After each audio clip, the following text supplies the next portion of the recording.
She called 911 at 2:47 a.m., screaming, but when the police arrived 8 minutes later, they found her car empty, parked perfectly, engine still running. What happened in those 8 minutes, we still don't know. Welcome back to After Hours, the podcast where we examine the unexplained incidents that authorities still can't explain. I'm Sarah Chen. And I'm Marcus Webb. It's 11:47 p.m. here in Portland, and tonight we're discussing something that happened just 40 miles from the studio. A case so strange, so disturbing, that even the responding officers filed incident reports they later refused to discuss. This is the story of Jennifer Morse, 28 years old, accountant, normal life, normal evening, until one drive home changed everything. Jennifer left her office in downtown Portland around 10 p.m. on March 14th, 2019. It was a Thursday, rainy, the kind of cold rain that makes you want to get home as fast as possible. She texted her roommate, a friend named Amy, saying she was heading out. What was the normal commute time? About 20 minutes. She lived in Tigard, just off Highway 217, a straight shot. She'd made that drive probably 1,000 times. Sometimes on her phone with friends, sometimes just listening to music. Around 10:25, Jennifer's car was caught on the highway camera near the Burnside exit, driving normally, following traffic laws. Next confirmed sighting, a witness saw a silver Honda Civic, matching her description, exiting at the Tualatin exit at 10:31. That's still en route, right? That's normal. Completely normal, the exit she always uses. But here's where it gets strange. The witness, a truck driver named Daniel Carlson, said the car took the exit very slowly, almost cautiously. He remembered thinking the driver must be new to the area, not familiar with the off-ramps. Except Jennifer had lived there for 4 years. Exactly. So Carlson didn't think much of it then, wouldn't think of it again until police knocked on his door 3 days later. At 2:31 a.m., Amy, Jennifer's roommate, woke to her phone ringing. It was Jennifer, calling from her car. Wait, 2:31? She left at 10 p.m. That's over 4 hours later. She would have been home in 20 minutes.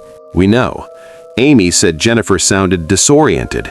Her voice was different, quieter. Amy asked where she was, why she was driving so late, why she hadn't come home. Jennifer, she said something odd. What did she say? She said, "Amy, I don't think I can leave. I don't think I'm allowed to leave yet." And then she said, "Something's wrong with the road." What does that mean, something's wrong with the road? Amy asked the same thing. She told Jennifer to pull over, that she was scared, that Jennifer wasn't making sense. But Jennifer said she was already pulled over, had been for she wasn't sure how long. She'd been driving, and then suddenly she was parked, but she couldn't remember when she'd stopped or why. She blacked out? Maybe, probably. But then Jennifer said something that made Amy grab her keys and start running for the car. She said, "There's a car parked next to me. It's been here the whole time, but I don't remember seeing it arrive. Its lights are on, but they're off at the same time. That doesn't make sense, does it?" Lights on and off at the same time? That's not possible. No, it isn't. Amy tried to keep Jennifer calm. She asked where she was exactly. Jennifer looked at her odometer, 2:41 a.m. She'd been calling for about 12 minutes at that point. She read off mile markers, Tualatin Sherwood Road, the industrial area. Amy said it was only about 6 miles from their apartment. She told Jennifer to stay on the phone, that she was coming to get her. At 2:47 a.m., Jennifer made another call, not to Amy, to 911. What did she tell the dispatcher? She was screaming. Not words, just a sound like someone realizing something terrible. The dispatcher said it went on for maybe 3 seconds before Jennifer said, "It's opening. The car next to me. It's opening. Oh God, that's not a car. There's..." The line went dead. No signal, no disconnect tone. Dead.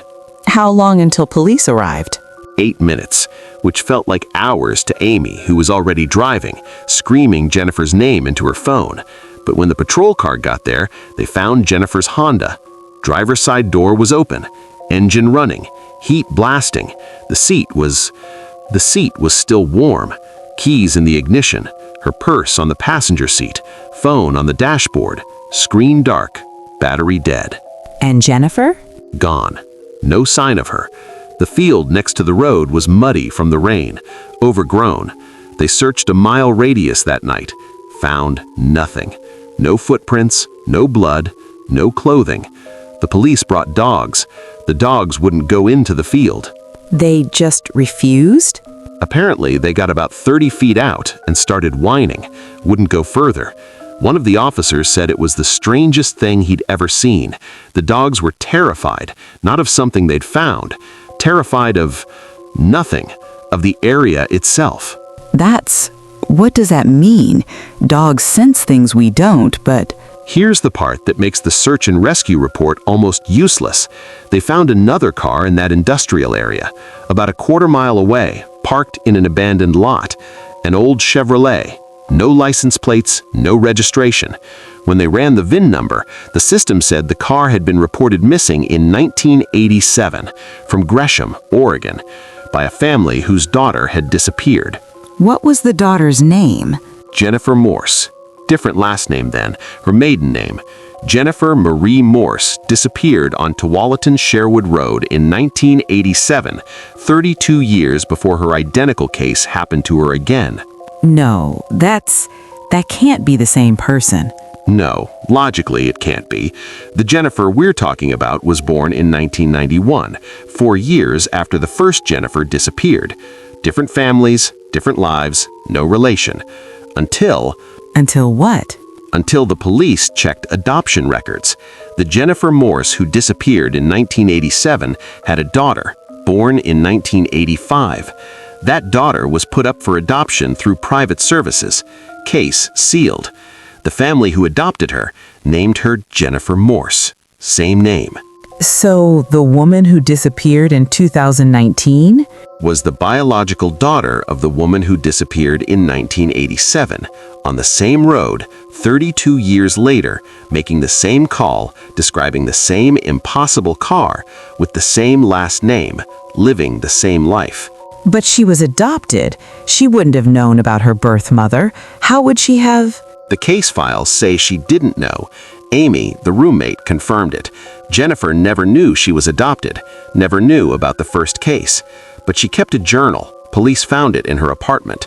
3 months before her disappearance, Jennifer wrote about a dream she kept having, a nightmare, about driving on a dark road, over and over.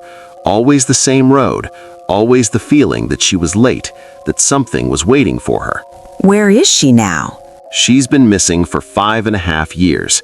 No trace, no body, no evidence of what happened in that car next to hers.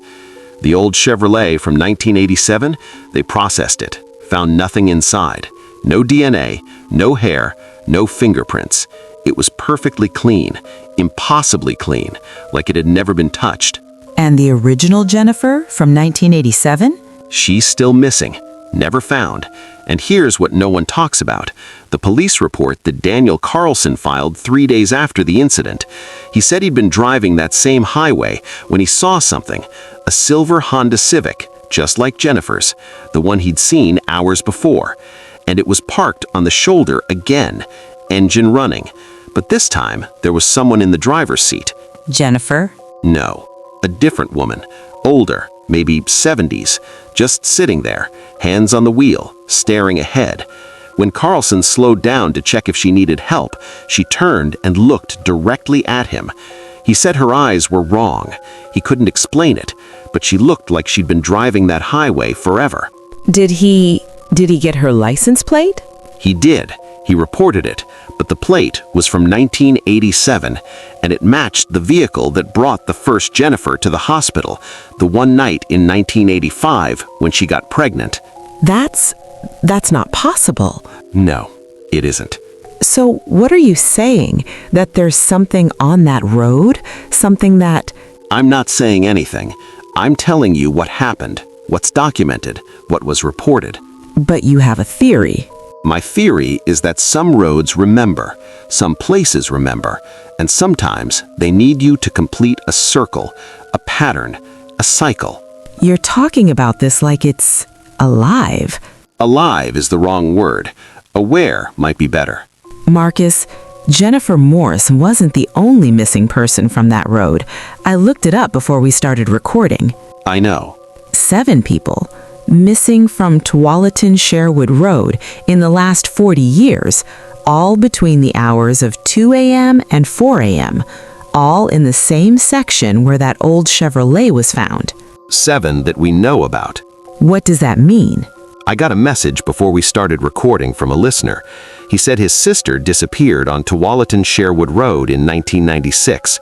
She called him before she vanished, said the same thing Jennifer said, that there was a car next to hers with lights that were simultaneously on